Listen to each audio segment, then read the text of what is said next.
But this is a much more important little masterclass in how right-wing media in this country works. There's a columnist in the Daily Mail called Jan Moir. She writes today under this headline, "Why have so many liberals mislaid their morals over Qatar just in time for kickoff?"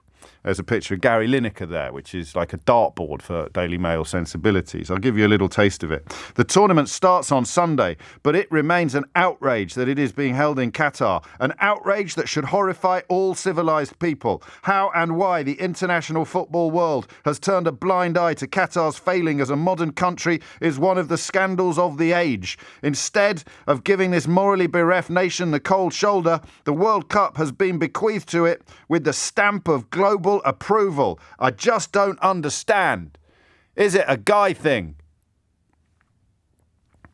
Have you ever heard of Daily Mail Group Events, a company called DMG Events, part of the Daily Mail and General Trust? DMG Events is the events arm of the Mail publisher, DMGT. It has a business opening and running conferences all around the world. Guess where the Daily Mail events business opened an office in 2017. The newspaper that today prints this. "It remains an outrage that it has been held in Qatar, an outrage that should horrify all civilised people." Guess where the Daily Mail events business opened an office in 2017? Go on, have a guess. I'll give you a clue. 4 letters. It's got O in the middle, like my nickname, James O'Brien. Doha. That's a good quiz question. What have James O'Brien and Qatar got in common? Doha. They opened an actual office in Doha. Their president with responsibility for Middle East, Asia and Africa, "Establishing a presence in Qatar is an important strategic move for us," said Matt Denton, president of DMG Events, Middle East, Asia and Africa. "The tournament starts on Sunday, but it remains an outrage that it is being held in Qatar," says Jan Moir, Daily Mail columnist. Back to Matt Denton. "It brings with it access to a market of significant potential as the country's preparations for the FIFA World Cup 2020 continue apace. How and why the international football world has turned a blind eye to Qatar's failings as a modern country is one of the scandals of the age," is actually published in the Daily Mail today. The president of Daily Mail Events, Middle East, Asia and Africa, goes on, "We also have the honour," I've got the voices wrong, "we also have the honour of being the first events company to establish itself in Qatar." That's how it works. Here is an invitation from one of the highest paid columnists to you to get cross with Gary Lineker for going to Qatar to commentate on the Football World Cup. Published in a newspaper that has an events arm, literally boasting about being the first events business to open in Qatar.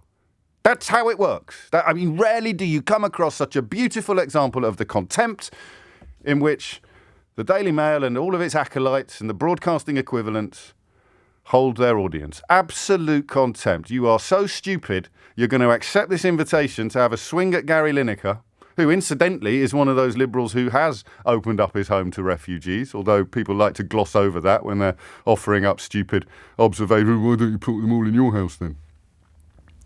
Invitation to hate Gary Lineker for doing his job